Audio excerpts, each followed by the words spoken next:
Bonsoir, contente de vous retrouver pour ce live quotidien, un live par jour de prise de conscience, d'histoire, de partage, dans le cadeau de le faire résonner aussi pour vous.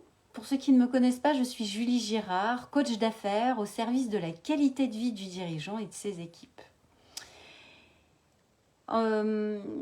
En ce moment, je me fais un petit délire cinématographique. Alors attention, ça va faire rire certains, mais j'assume à 100% mon délire. Aucun problème là-dessus. J'ai revu, grâce aux enfants, les Kung Fu Panda. Et j'adore Kung Fu Panda. Ah, je me fais attaquer par un bébé mythe. J'adore ces dessins animés. Parce que dedans, en fait, il y a des trucs super intéressants. Notamment dans l'histoire de Po. Coucou Jean-Louis. Ce soir, ça vole cinéma très très haut. Hein. Je suis en train de parler de Kung Fu Panda. Et justement, dans l'histoire de Po, ce que j'aime bien, donc c'est là, voilà, c'est notamment dans le deuxième, la prise de conscience de son histoire, où Po enfin découvre que son papa n'est pas un oiseau, mais bien un panda comme lui.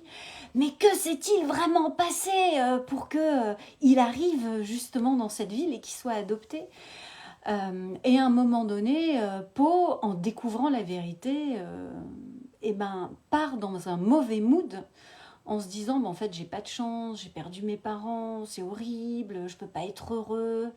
Et là, la voix de la sagesse qui vient le voir et qui lui dit ce n'est pas ton passé qui te définit, c'est qui tu choisis d'être. C'est quelle personne tu choisis d'être maintenant qui va te permettre d'avancer. Et ça, je trouve ça super intéressant dans la puissance émotionnelle, justement du leader, puisqu'en ce moment, avec la masterclass de l'énergie du leadership, de l'énergie du leader, je vous partage ces éléments dans cette énergie aussi dans laquelle je suis avec le groupe que j'accompagne. Et dans cette image et cette métaphore de pouvoir se détacher parfois des expériences, des croyances, des patterns, des carcans, voilà, j'emploie plein de mots différents, mais des schémas dans lesquels nous nous sommes enfermés, des armures dans lesquelles nous nous sommes un peu étriqués et qui, en vrai, sont pas vraiment nous et ne nous permettent pas, surtout de mon point de vue, de briller de notre plein potentiel. Peu importe ce qui s'est passé dans notre histoire, ce qui compte, c'est qu'est-ce qu'on a envie aujourd'hui d'offrir au monde, d'offrir à nos équipes, d'offrir dans notre entreprise, d'offrir à nos clients. Et il y a une autre histoire que j'aime bien, qui est une histoire vraie, qui est une histoire qui s'est passée en Thaïlande. Donc en Thaïlande, il y a vraiment le sacre des statues bouddhistes, de Bouddha en fait. Et un jour, dans un temple, on a trouvé une statue de Bouddha en stuc doré qui n'avait pas beaucoup de valeur. Et comme il fallait faire des travaux de rénovation dans le temple, ils ont décidé de la transférer dans un autre temple. Donc ils ont quand même pris les précautions pour envelopper la statue. Et puis là-bas, comme c'est vraiment très très sacré, il y a au moment du déplacement, il y a des moines qui prient, il y a tout un rituel. Et malgré tout ça, au moment du déplacement, la statue qui était portée par une grue, il y a eu un câble qui a pété. La statue est tombée. Elle est tombée dans de la boue.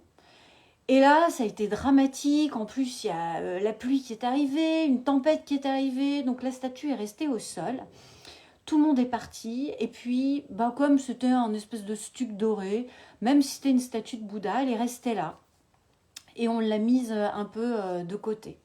Et puis, avec les intempéries qui ont suivi, la statue s'est vraiment recouverte encore plus de boue.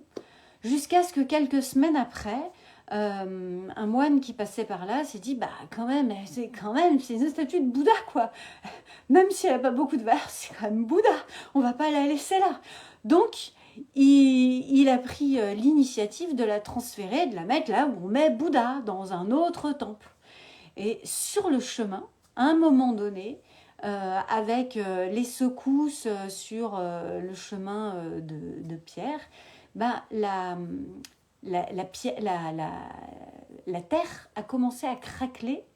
Et là, le moine a vu qu'en dessous de la croûte de terre, il y avait de l'or. Et en fait, en grattant la couche de terre, en grattant, il a retiré le stuc et là, il a trouvé une statue en or massif.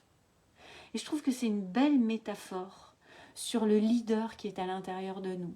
C'est de pouvoir se rappeler que le leader à l'intérieur de nous, c'est ce Bouddha doré qui est hyper précieux. Et c'est de pouvoir s'affranchir aussi de toute cette boue qu'on a pu se coller, qu'on a à un moment donné accepté aussi. N'oublions pas le 100% responsable de ce que l'on a pu prendre sur nous aussi, parce que, et j'en ai déjà parlé, les croyances limitantes de la société, des parents qui sont des transmissions, c'est ok, mais à un moment donné, en tant que leader, en tant qu'adulte, en tant qu'entrepreneur, en tant que chef d'entreprise, nous sommes 100% responsables de la vision que nous avons de nous et des histoires que nous nous racontons sur nous. Et je trouve que cette histoire, elle est aussi importante dans cette énergie du leader, de se rappeler de qui nous sommes et surtout de ce que nous voulons apporter dans nos entreprises, dans la société, pour nos clients, et de se rappeler que nous sommes 100% responsables de ça. Voilà, c'était mon partage d'histoire ce soir entre Kung Fu Panda et Bouddha. Attention, c'était high level. En tout cas, les gars, le message, c'est vraiment laissons briller à l'intérieur de nous cette magnifique lumière. Libérons-nous de ces couches que nous avons pu porter pour tout simplement être au service de la plus grande contribution, parce que pour moi, être entrepreneur, être dirigeant, c'est avant tout être un leader du monde, c'est avant tout impacter le plus possible et nos clients et nos équipes, nos équipes qui travaillent dans l'entreprise, mais aussi les familles qui sont impactées autour de nous, et apportons justement cette lumière autour de nous. Et de mon point de vue, ça n'engage que moi, mais c'est en ayant cet impact massif que l'on va pouvoir aussi générer de la richesse. Merci à vous de cette présence, de ce temps d'écoute. Je vous invite vraiment à laisser résonner ces lives, à prendre ce qui est juste et bon pour vous, et puis surtout à implémenter, à tester, à mettre en pratique des choses, des actions dans votre quotidien par rapport à ces prises de conscience, parce que la mise en action, c'est le meilleur moyen de contribuer, de se réaliser. Il n'y a pas de bonne ou de mauvaise action. Alors ça, c'est une réplique d'Astérix que je ressortirai une autre fois dans ma panoplie cinématographique, qui est aussi fort intéressante. Mais ce sera l'objet d'un prochain live. Je vous souhaite une magnifique soirée et je vous dis à demain. Bye bye.